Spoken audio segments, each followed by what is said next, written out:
여러분, 화가 나서 한 말 때문에 후회해 보신 적 있으시죠?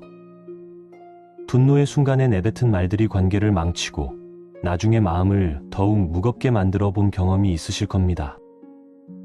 이런 일이 반복될 때마다 그때 말하지 말았어야 했는데 라며 속상해 하셨을 여러분들을 위해 준비한 시간입니다.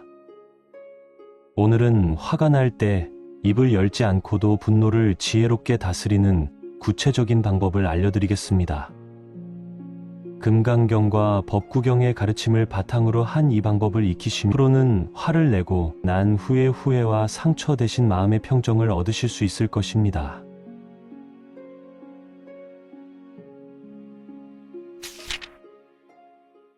화가 날 때 입 열지 말고 이렇게 해보세요.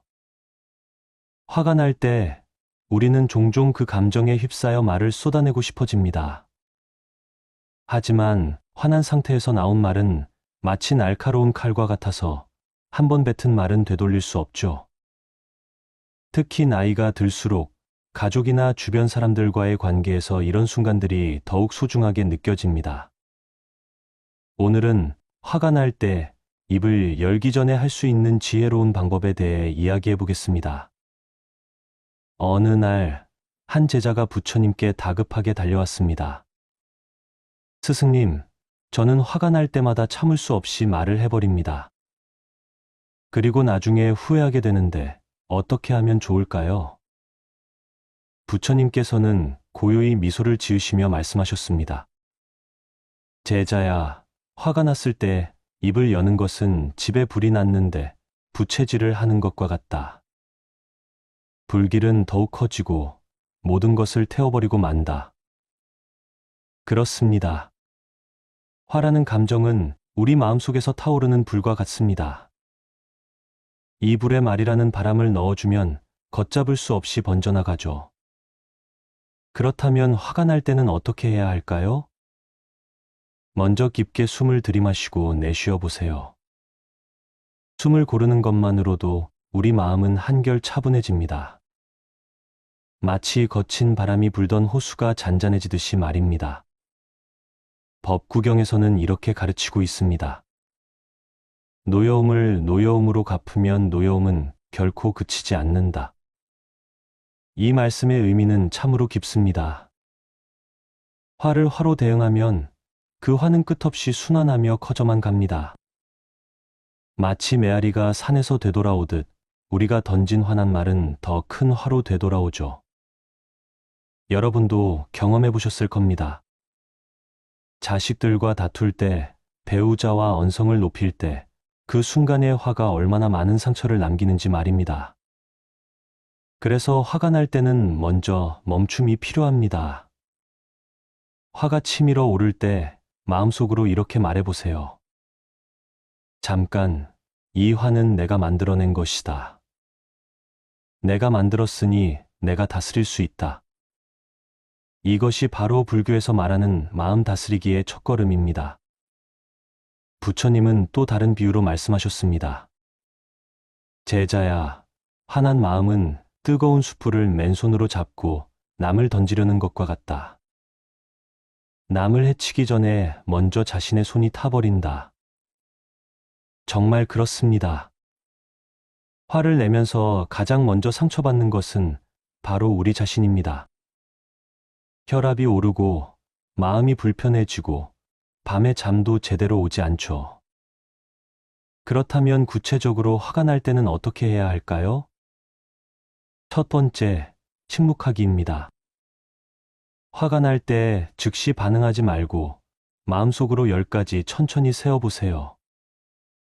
이 짧은 시간 동안 우리의 이성이 깨어나고 감정이 조금씩 가라앉습니다. 두 번째, 상대방의 입장에서 생각해 보기입니다. 저 사람도 나름의 이유가 있을 것이다. 나도 저런 실수를 할 수 있지 않을까. 이런 생각만으로도 화는 많이 줄어듭니다. 세 번째, 화의 근본 원인을 살펴보기입니다. 정말 상대방 때문에 화가 난 것일까요? 아니면 내가 가진 기대나 고집 때문일까요? 증일암경에는 이런 말씀이 있습니다. 지혜로운 사람은 화를 내기 전에 먼저 자신의 마음을 들여다본다. 우리가 화를 낼 때 그 화의 뿌리를 찾아보면 대부분 우리 자신의 욕심이나 고집에서 나온다는 것을 알 수 있습니다. 예를 들어보겠습니다. 손자가 말을 안 듣는다고 화를 낼 때 정말 손자 때문일까요? 아니면 내 말은 들어야 한다는 우리의 고집 때문일까요? 남편이 약속 시간에 늦는다고 화를 낼 때 정말 남편 때문일까요? 아니면 시간은 지켜야 한다는 우리의 기대 때문일까요? 이렇게 화의 뿌리를 찾다 보면 화낼 일이 그리 많지 않다는 것을 깨닫게 됩니다. 네 번째, 자비심 키우기입니다. 상대방도 나처럼 행복하고 싶어하고 괴로움을 피하고 싶어하는 존재입니다. 완벽하지 않고 실수도 하고 때로는 어리석은 선택도 하죠. 이것이 바로 인간의 모습입니다. 저 사람도 나처럼 불완전한 존재구나. 나도 저런 실수를 한 적이 많았지. 이런 마음을 가지면 화보다는 이해와 연민이 생겨납니다. 다섯 번째, 화를 에너지로 전환하기입니다. 화라는 감정 자체를 없애려고 하지 마세요. 대신 그 에너지를 건설적인 방향으로 돌려보세요. 집안일을 하거나 산책을 하거나 독경을 하거나 명상을 하는 것입니다. 화의 에너지가 오히려 우리를 더 나은 사람으로 만드는 힘이 될 수 있습니다. 화가 났을 때 할 수 있는 즉석 명상법도 있습니다. 눈을 감고 숨을 깊게 들이마시며 마음속으로 말해보세요. 들이마실 때는 평화를, 내쉴 때는 화를. 이렇게 몇 번만 반복해도 마음이 한결 차분해집니다. 또 다른 방법은 물 한 잔 마시기입니다. 화가 날 때 찬물 한 잔을 천천히 마시며 마음을 가라앉혀 보세요.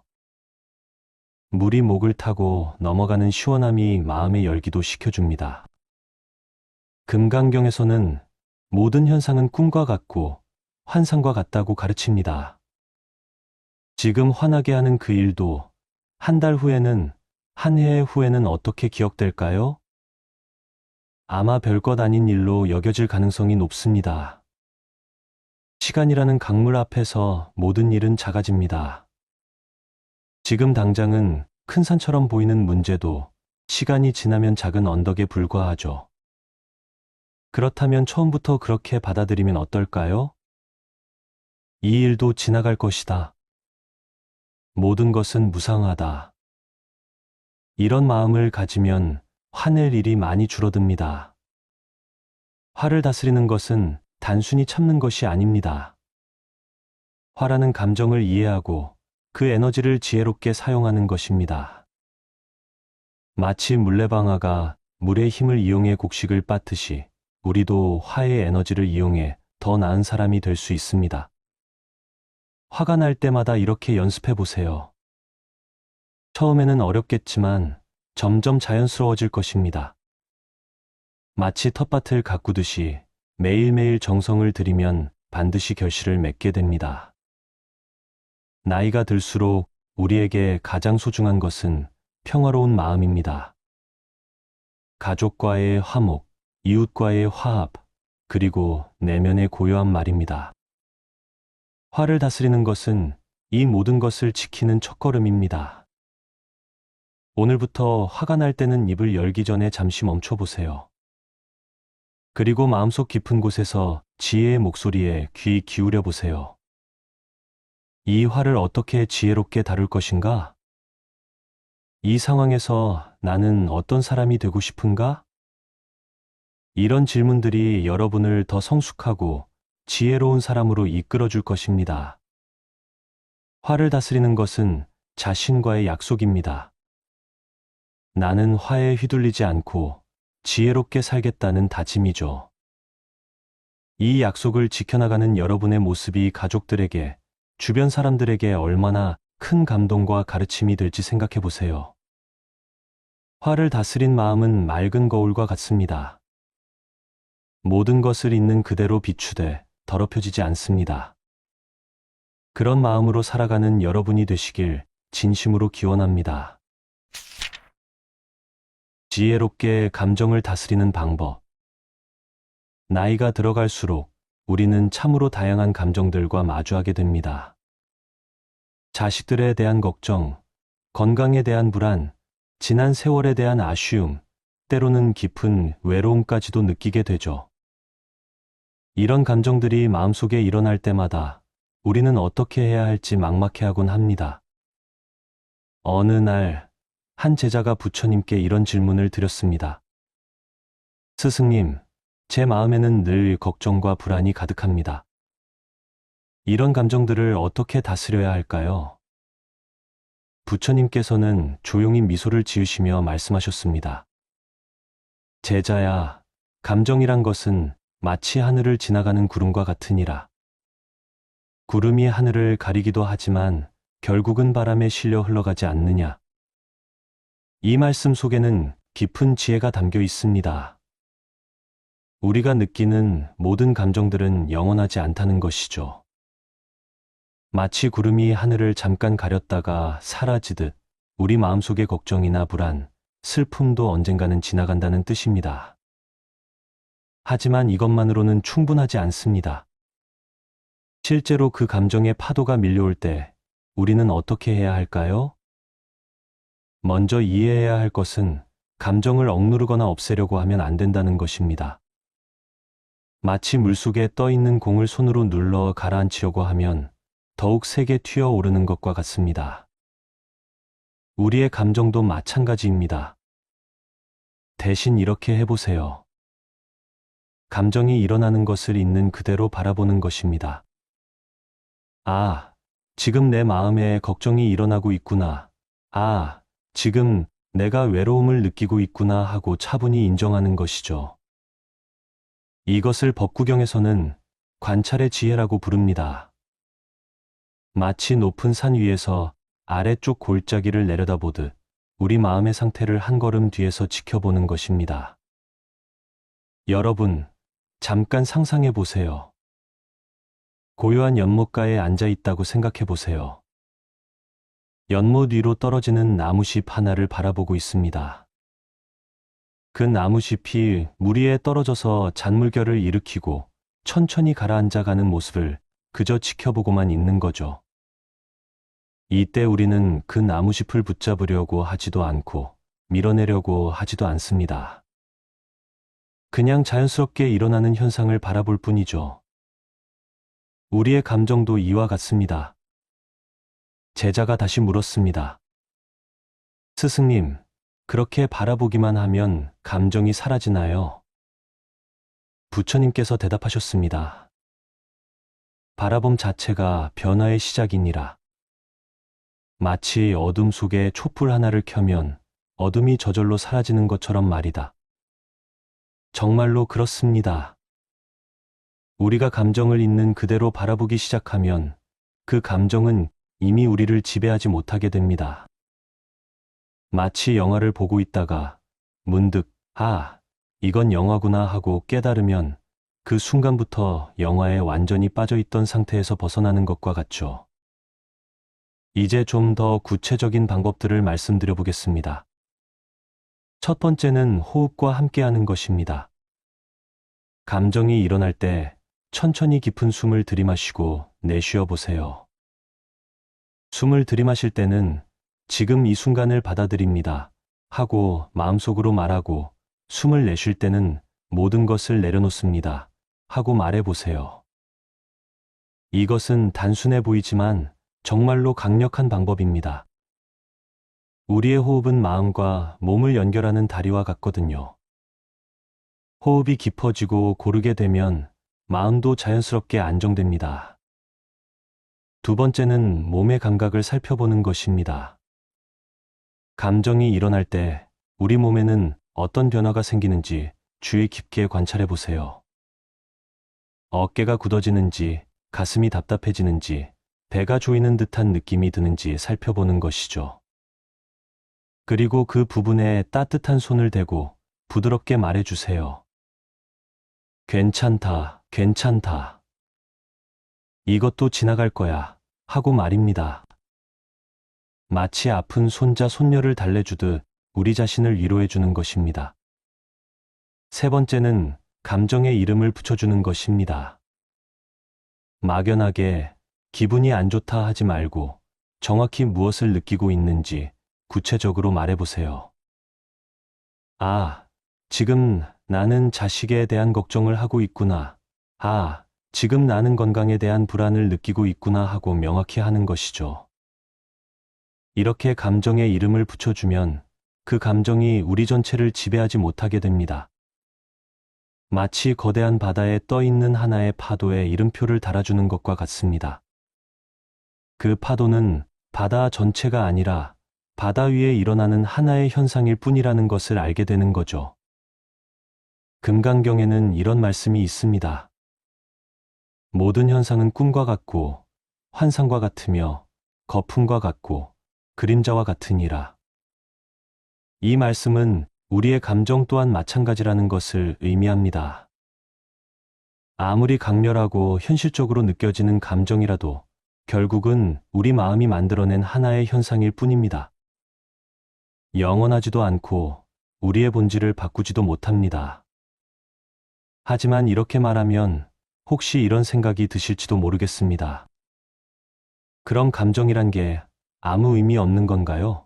그냥 무시해도 되는 건가요? 절대 그렇지 않습니다. 감정은 우리에게 소중한 정보를 전해주는 신호등과 같습니다.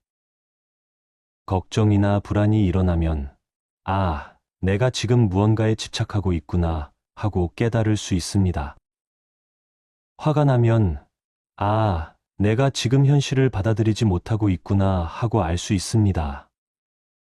슬픔이 들면, 아, 내가 지금 무언가를 잃는 것에 대한 두려움을 가지고 있구나 하고 이해할 수 있죠.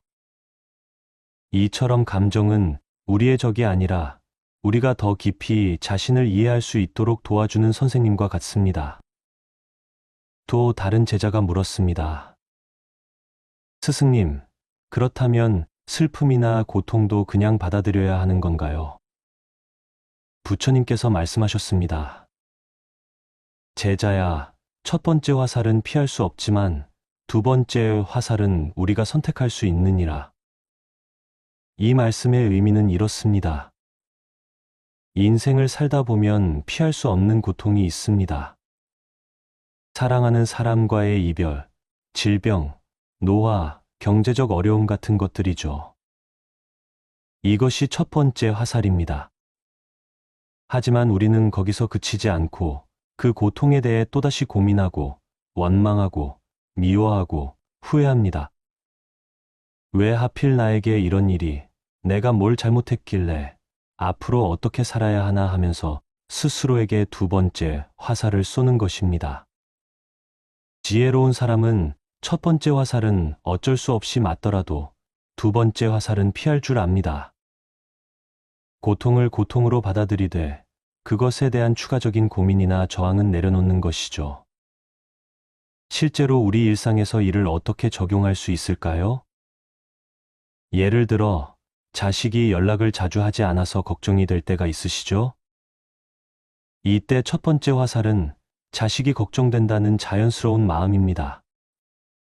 하지만 두 번째 화살은 내가 자식을 제대로 키우지 못했나, 자식이 나를 사랑하지 않는 건 아닐까, 다른 집 자식들은 다 효도한다는데 하는 추가적인 생각들입니다. 이런 두 번째 화살들을 알아차리고 부드럽게 내려놓는 연습을 해보세요. 아, 지금 내가 자식 걱정 외에도 여러 가지 불필요한 생각들을 하고 있구나 하고 깨닫는 순간 그 생각들은 힘을 잃게 됩니다. 또 다른 예로 건강에 문제가 생겼을 때를 생각해 보세요. 몸이 아픈 것 자체는 첫 번째 화살입니다. 하지만 이제 나도 늙었구나. 앞으로 얼마나 더 살 수 있을까? 가족들에게 짐이 되는 건 아닐까 하는 생각들은 두 번째 화살입니다. 물론 이런 생각들이 드는 것은 너무나 자연스러운 일입니다. 하지만 그 생각들에 계속 머물러 있으면 몸의 고통보다 마음의 고통이 더 커지게 됩니다. 이럴 때는 이렇게 해보세요. 지금 이 순간 내가 숨을 쉬고 있다. 지금 이 순간 내 심장이 뛰고 있다. 지금 이 순간 내가 살아있다 하고 현재에 집중해 보는 것입니다. 미래에 대한 걱정이나 과거에 대한 후회에서 벗어나서 지금 이 순간으로 돌아오는 것이죠. 이것만으로도 마음은 한결 편안해집니다. 법화경에는 이런 가르침이 있습니다. 일념삼천이라고 하는데 이는 한순간의 마음이 3000세계를 만들어낸다는 뜻입니다. 즉, 우리가 지금 이 순간 어떤 마음을 가지고 있느냐에 따라 우리가 경험하는 세상이 완전히 달라진다는 것입니다. 걱정과 불안의 마음으로 세상을 보면 모든 것이 두렵고 위험해 보입니다. 하지만 평화롭고 감사한 마음으로 세상을 보면 같은 상황이라도 전혀 다르게 느껴지죠. 그렇다면 구체적으로 어떤 마음가짐을 가져야 할까요? 첫째는 수용의 마음입니다. 지금 현재 상황을 있는 그대로 받아들이는 것이죠. 이것이 지금의 현실이구나 하고 인정하는 것입니다. 이것이 체념이나 포기와는 다릅니다. 현실을 인정한다는 것은 그 현실을 바탕으로 지혜롭게 대처할 수 있는 출발점을 마련하는 것입니다. 마치 길을 잃었을 때 먼저 지금 내가 어디에 있는지를 정확히 알아야 올바른 방향으로 갈 수 있는 것과 같습니다. 둘째는 무상의 지혜를 기억하는 것입니다. 이 세상의 모든 것은 변합니다. 좋은 일도 영원하지 않고 나쁜 일도 영원하지 않습니다. 지금 겪고 있는 어려움이나 고통도 언젠가는 변할 것입니다. 시간이 흐르면서 상황이 바뀔 수도 있고 설령 상황이 그대로라도 우리가 그것을 받아들이는 마음이 달라질 수 있습니다. 셋째는 자비의 마음을 기르는 것입니다. 자비란 우리 자신과 다른 사람들에게 친절하고 따뜻한 마음을 갖는 것입니다. 힘들 때일수록 우리는 자신을 더욱 사랑해야 합니다. 이렇게 힘든 상황에서도 나는 최선을 다하고 있구나, 나도 참 많이 견뎌왔구나 하고 스스로를 격려해 주세요. 마치 사랑하는 친구가 어려움에 처했을 때 우리가 그 친구를 위로하고 격려해 주듯 우리 자신에게도 그런 따뜻한 마음을 보내는 것입니다. 또한 다른 사람들에게도 자비로운 마음을 가져보세요. 자식들이 연락을 자주 하지 않는다고 해서 그들을 원망하지 말고 그들도 각자의 바쁜 삶이 있겠구나, 내가 그들의 나이였을 때도 그랬겠구나 하고 이해해 보는 것입니다. 이렇게 자비로운 마음을 기르면 우리 마음속의 분노나 원망이 자연스럽게 사라집니다. 그리고 그 자리에 평화로운 마음이 자리 잡게 되죠. 증일화암경에는 이런 말씀이 있습니다. 마음이 평온하면 몸도 평온하고 몸이 평온하면 마음도 평온하다. 정말로 그렇습니다. 우리가 감정을 지혜롭게 다스리는 법을 익히면 몸의 건강도 함께 좋아집니다. 스트레스가 줄어들면서 혈압이 안정되고 잠도 잘 오고 소화도 잘 되죠. 반대로 마음이 편안해지기 위해서는 몸의 건강도 중요합니다. 규칙적인 운동, 좋은 음식, 충분한 휴식이 모두 감정 관리에 도움이 됩니다. 특히 산책을 추천합니다. 천천히 걸으면서 자연을 바라보고 깊은 호흡을 하는 것만으로도 마음이 한결 평온해집니다. 우리 조상들이 답답할 때는 산에 가라고 했던 것도 이런 이유에서입니다. 이제 마지막으로 일상생활에서 실천할 수 있는 구체적인 방법들을 정리해서 말씀드리겠습니다. 매일 아침 일어나면 감사한 것 3가지를 떠올려 보세요.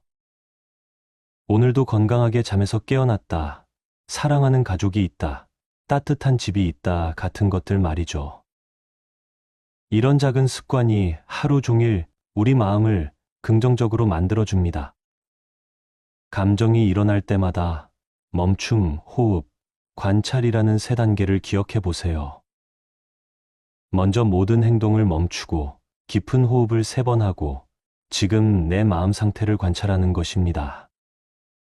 이것만으로도 감정에 휩쓸리지 않고 지혜롭게 대처할 수 있습니다. 잠자리에 들기 전에는 하루 동안 있었던 일들을 되돌아보면서 스스로에게 이렇게 말해주세요.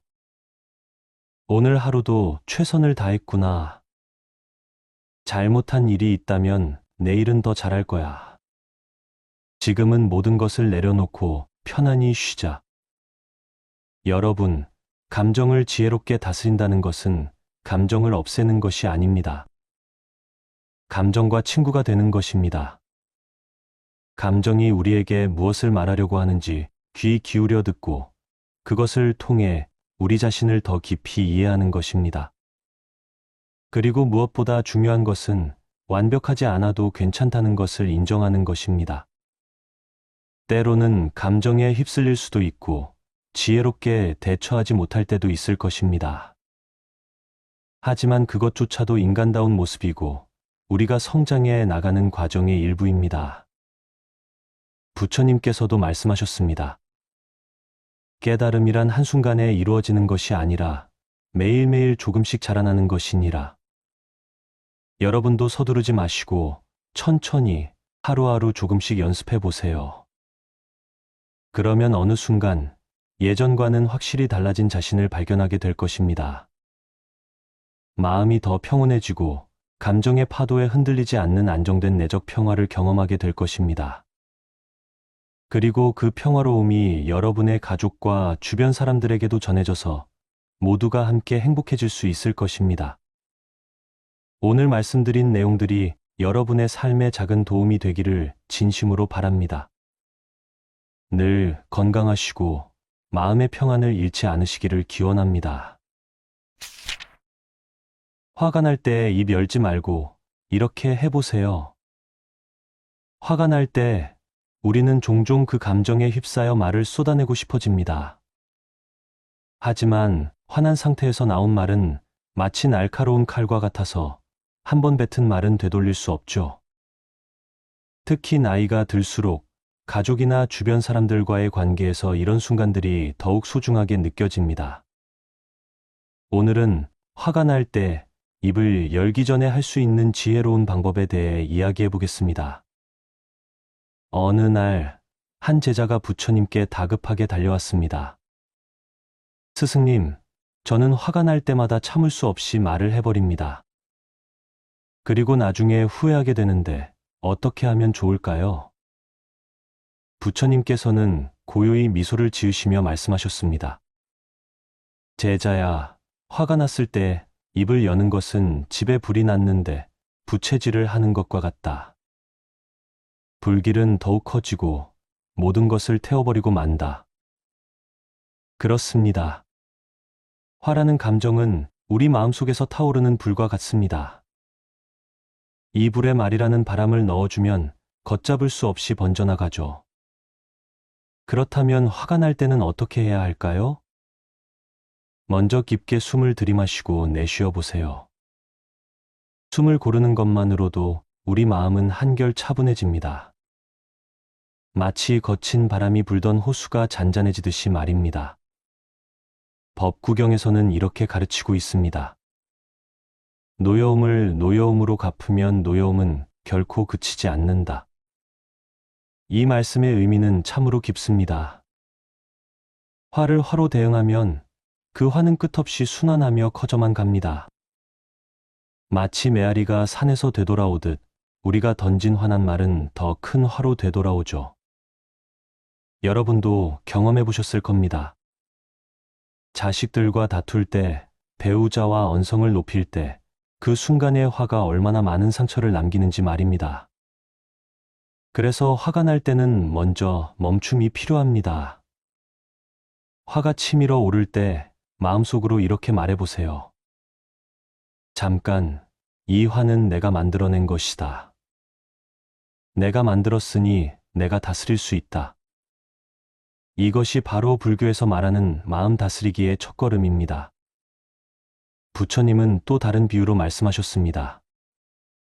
제자야, 화난 마음은 뜨거운 숯불을 맨손으로 잡고 남을 던지려는 것과 같다.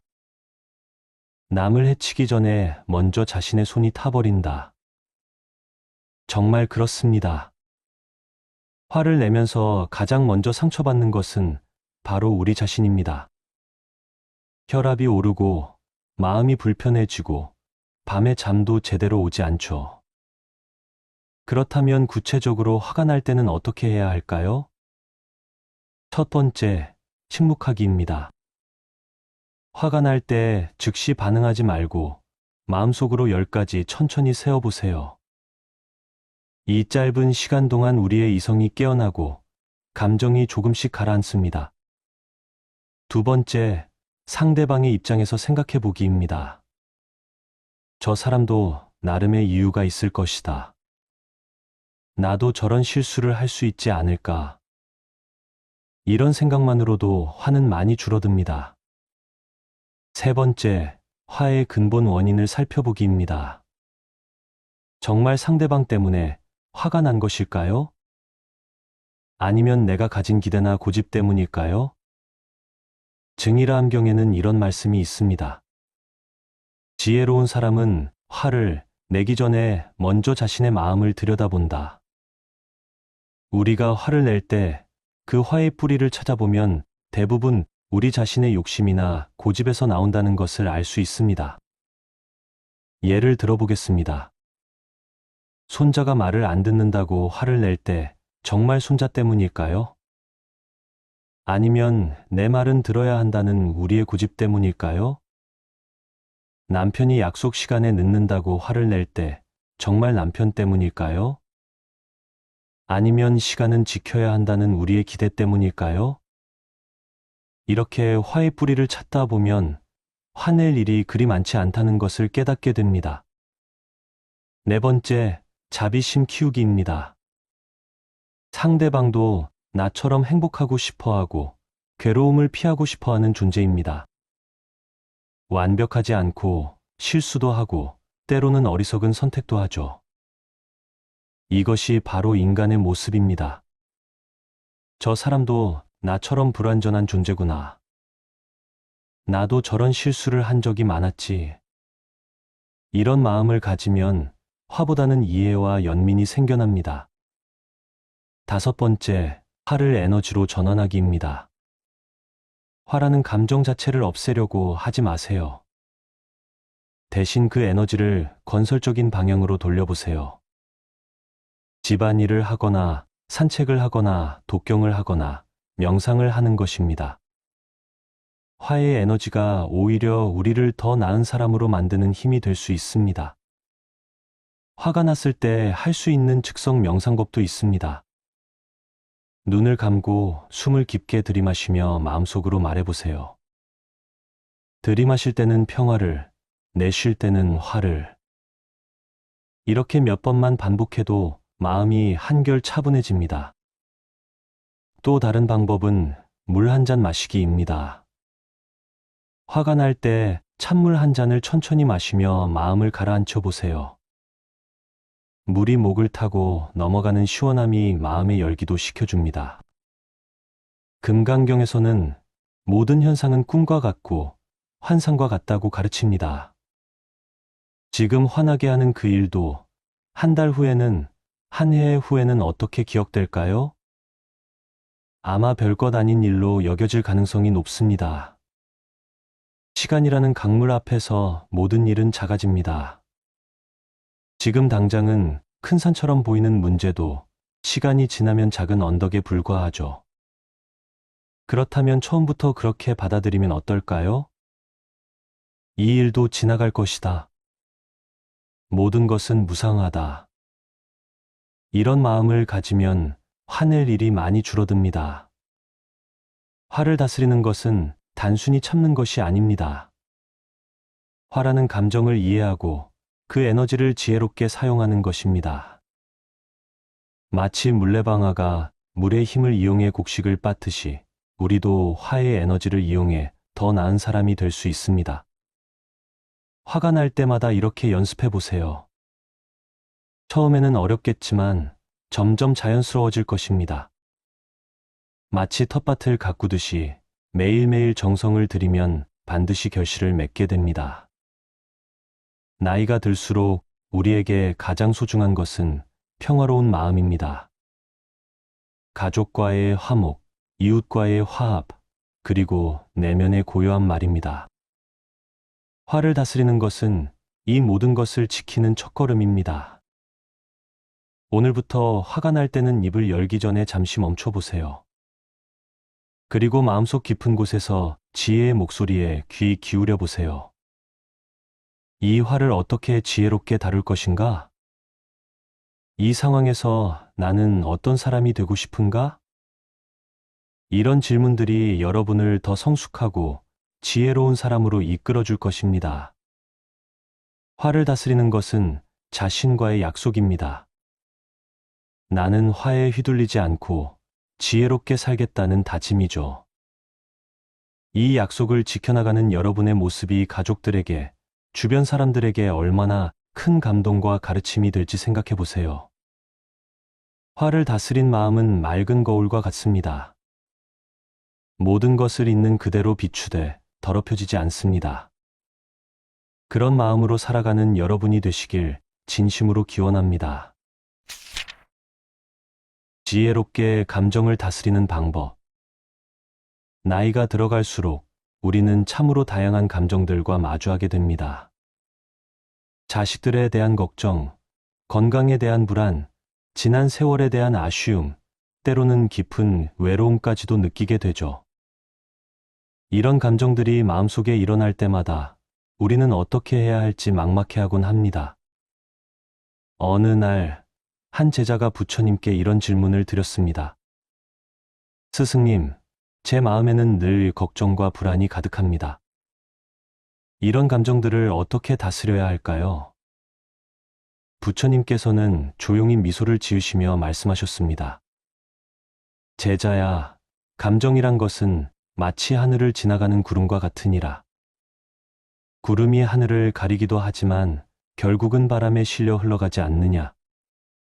이 말씀 속에는 깊은 지혜가 담겨 있습니다. 우리가 느끼는 모든 감정들은 영원하지 않다는 것이죠. 마치 구름이 하늘을 잠깐 가렸다가 사라지듯 우리 마음속의 걱정이나 불안, 슬픔도 언젠가는 지나간다는 뜻입니다. 하지만 이것만으로는 충분하지 않습니다. 실제로 그 감정의 파도가 밀려올 때 우리는 어떻게 해야 할까요? 먼저 이해해야 할 것은 감정을 억누르거나 없애려고 하면 안 된다는 것입니다.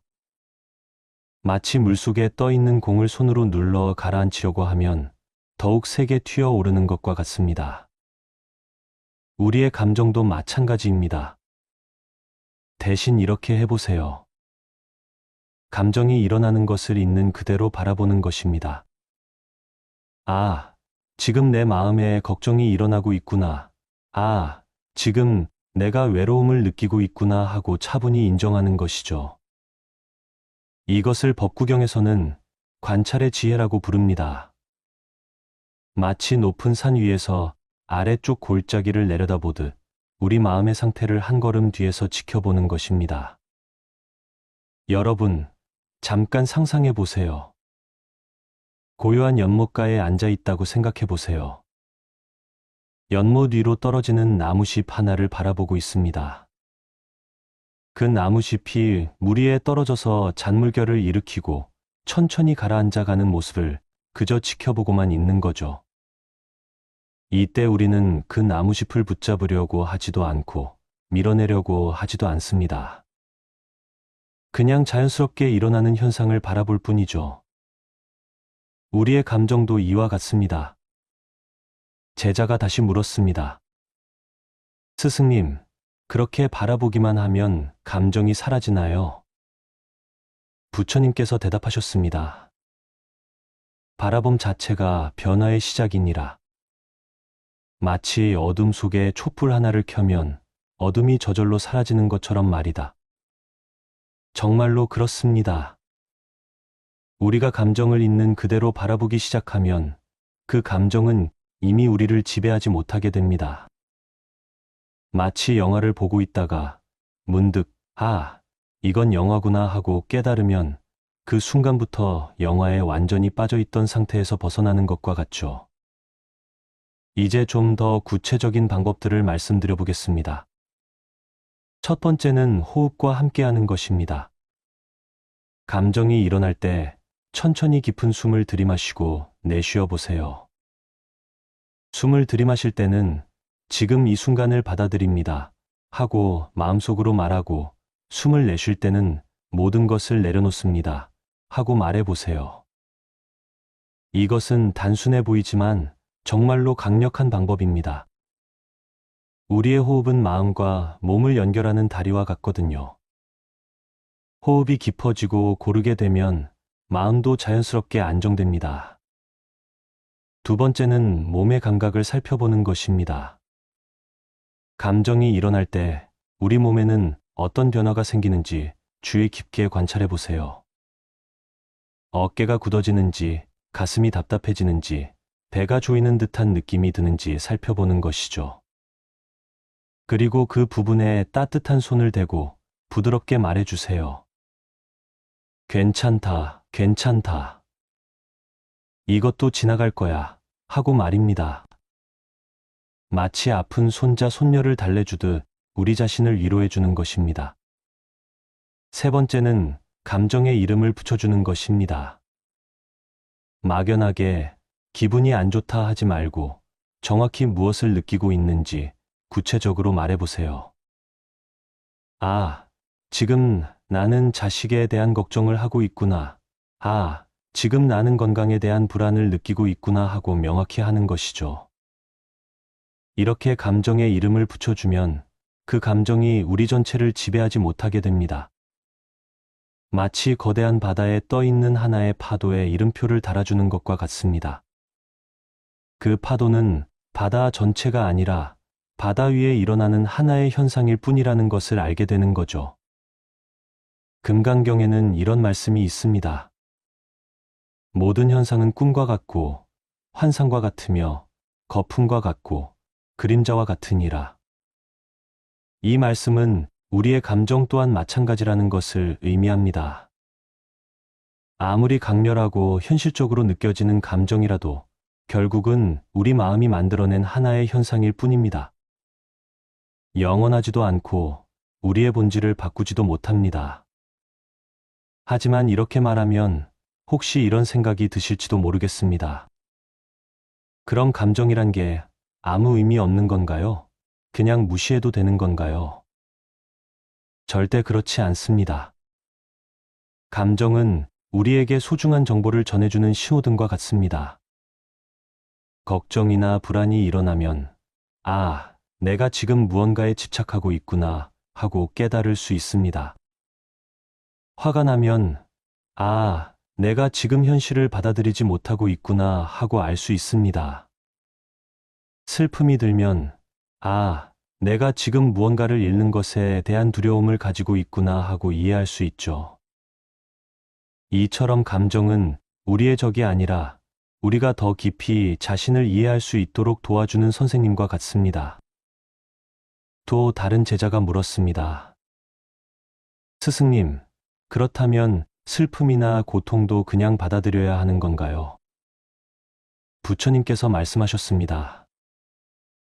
제자야, 첫 번째 화살은 피할 수 없지만 두 번째 화살은 우리가 선택할 수 있느니라. 이 말씀의 의미는 이렇습니다. 인생을 살다 보면 피할 수 없는 고통이 있습니다. 사랑하는 사람과의 이별, 질병, 노화, 경제적 어려움 같은 것들이죠. 이것이 첫 번째 화살입니다. 하지만 우리는 거기서 그치지 않고 그 고통에 대해 또다시 고민하고 원망하고 미워하고 후회합니다. 왜 하필 나에게 이런 일이, 내가 뭘 잘못했길래, 앞으로 어떻게 살아야 하나 하면서 스스로에게 두 번째 화살을 쏘는 것입니다. 지혜로운 사람은 첫 번째 화살은 어쩔 수 없이 맞더라도 두 번째 화살은 피할 줄 압니다. 고통을 고통으로 받아들이되 그것에 대한 추가적인 고민이나 저항은 내려놓는 것이죠. 실제로 우리 일상에서 이를 어떻게 적용할 수 있을까요? 예를 들어, 자식이 연락을 자주 하지 않아서 걱정이 될 때가 있으시죠? 이때 첫 번째 화살은 자식이 걱정된다는 자연스러운 마음입니다. 하지만 두 번째 화살은 내가 자식을 제대로 키우지 못했나, 자식이 나를 사랑하지 않는 건 아닐까, 다른 집 자식들은 다 효도한다는데 하는 추가적인 생각들입니다. 이런 두 번째 화살들을 알아차리고 부드럽게 내려놓는 연습을 해보세요. 아, 지금 내가 자식 걱정 외에도 여러 가지 불필요한 생각들을 하고 있구나 하고 깨닫는 순간 그 생각들은 힘을 잃게 됩니다. 또 다른 예로 건강에 문제가 생겼을 때를 생각해 보세요. 몸이 아픈 것 자체는 첫 번째 화살입니다. 하지만 이제 나도 늙었구나. 앞으로 얼마나 더 살 수 있을까? 가족들에게 짐이 되는 건 아닐까 하는 생각들은 두 번째 화살입니다. 물론 이런 생각들이 드는 것은 너무나 자연스러운 일입니다. 하지만 그 생각들에 계속 머물러 있으면 몸의 고통보다 마음의 고통이 더 커지게 됩니다. 이럴 때는 이렇게 해보세요. 지금 이 순간 내가 숨을 쉬고 있다. 지금 이 순간 내 심장이 뛰고 있다. 지금 이 순간 내가 살아있다 하고 현재에 집중해 보는 것입니다. 미래에 대한 걱정이나 과거에 대한 후회에서 벗어나서 지금 이 순간으로 돌아오는 것이죠. 이것만으로도 마음은 한결 편안해집니다. 법화경에는 이런 가르침이 있습니다. 일념삼천이라고 하는데 이는 한순간의 마음이 삼천세계를 만들어낸다는 뜻입니다. 즉, 우리가 지금 이 순간 어떤 마음을 가지고 있느냐에 따라 우리가 경험하는 세상이 완전히 달라진다는 것입니다. 걱정과 불안의 마음으로 세상을 보면 모든 것이 두렵고 위험해 보입니다. 하지만 평화롭고 감사한 마음으로 세상을 보면 같은 상황이라도 전혀 다르게 느껴지죠. 그렇다면 구체적으로 어떤 마음가짐을 가져야 할까요? 첫째는 수용의 마음입니다. 지금 현재 상황을 있는 그대로 받아들이는 것이죠. 이것이 지금의 현실이구나 하고 인정하는 것입니다. 이것이 체념이나 포기와는 다릅니다. 현실을 인정한다는 것은 그 현실을 바탕으로 지혜롭게 대처할 수 있는 출발점을 마련하는 것입니다. 마치 길을 잃었을 때 먼저 지금 내가 어디에 있는지를 정확히 알아야 올바른 방향으로 갈 수 있는 것과 같습니다. 둘째는 무상의 지혜를 기억하는 것입니다. 이 세상의 모든 것은 변합니다. 좋은 일도 영원하지 않고 나쁜 일도 영원하지 않습니다. 지금 겪고 있는 어려움이나 고통도 언젠가는 변할 것입니다. 시간이 흐르면서 상황이 바뀔 수도 있고 설령 상황이 그대로라도 우리가 그것을 받아들이는 마음이 달라질 수 있습니다. 셋째는 자비의 마음을 기르는 것입니다. 자비란 우리 자신과 다른 사람들에게 친절하고 따뜻한 마음을 갖는 것입니다. 힘들 때일수록 우리는 자신을 더욱 사랑해야 합니다. 이렇게 힘든 상황에서도 나는 최선을 다하고 있구나, 나도 참 많이 견뎌왔구나 하고 스스로를 격려해 주세요. 마치 사랑하는 친구가 어려움에 처했을 때 우리가 그 친구를 위로하고 격려해 주듯 우리 자신에게도 그런 따뜻한 마음을 보내는 것입니다. 또한 다른 사람들에게도 자비로운 마음을 가져보세요. 자식들이 연락을 자주 하지 않는다고 해서 그들을 원망하지 말고 그들도 각자의 바쁜 삶이 있겠구나, 내가 그들의 나이였을 때도 그랬겠구나 하고 이해해 보는 것입니다. 이렇게 자비로운 마음을 기르면 우리 마음속의 분노나 원망이 자연스럽게 사라집니다. 그리고 그 자리에 평화로운 마음이 자리 잡게 되죠. 증일화암경에는 이런 말씀이 있습니다. 마음이 평온하면 몸도 평온하고 몸이 평온하면 마음도 평온하다. 정말로 그렇습니다. 우리가 감정을 지혜롭게 다스리는 법을 익히면 몸의 건강도 함께 좋아집니다. 스트레스가 줄어들면서 혈압이 안정되고 잠도 잘 오고 소화도 잘 되죠. 반대로 마음이 편안해지기 위해서는 몸의 건강도 중요합니다. 규칙적인 운동, 좋은 음식, 충분한 휴식이 모두 감정 관리에 도움이 됩니다. 특히 산책을 추천합니다. 천천히 걸으면서 자연을 바라보고 깊은 호흡을 하는 것만으로도 마음이 한결 평온해집니다. 우리 조상들이 답답할 때는 산에 가라고 했던 것도 이런 이유에서입니다.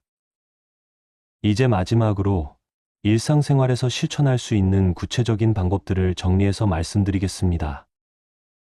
매일 아침 일어나면 감사한 것 3가지를 떠올려 보세요. 오늘도 건강하게 잠에서 깨어났다. 사랑하는 가족이 있다. 따뜻한 집이 있다. 같은 것들 말이죠. 이런 작은 습관이 하루 종일 우리 마음을 긍정적으로 만들어줍니다. 감정이 일어날 때마다 멈춤, 호흡, 관찰이라는 3단계를 기억해 보세요. 먼저 모든 행동을 멈추고 깊은 호흡을 3번 하고 지금 내 마음 상태를 관찰하는 것입니다. 이것만으로도 감정에 휩쓸리지 않고 지혜롭게 대처할 수 있습니다. 잠자리에 들기 전에는 하루 동안 있었던 일들을 되돌아보면서 스스로에게 이렇게 말해주세요. 오늘 하루도 최선을 다했구나. 잘못한 일이 있다면 내일은 더 잘할 거야. 지금은 모든 것을 내려놓고 편안히 쉬자. 여러분, 감정을 지혜롭게 다스린다는 것은 감정을 없애는 것이 아닙니다. 감정과 친구가 되는 것입니다. 감정이 우리에게 무엇을 말하려고 하는지 귀 기울여 듣고 그것을 통해 우리 자신을 더 깊이 이해하는 것입니다. 그리고 무엇보다 중요한 것은 완벽하지 않아도 괜찮다는 것을 인정하는 것입니다.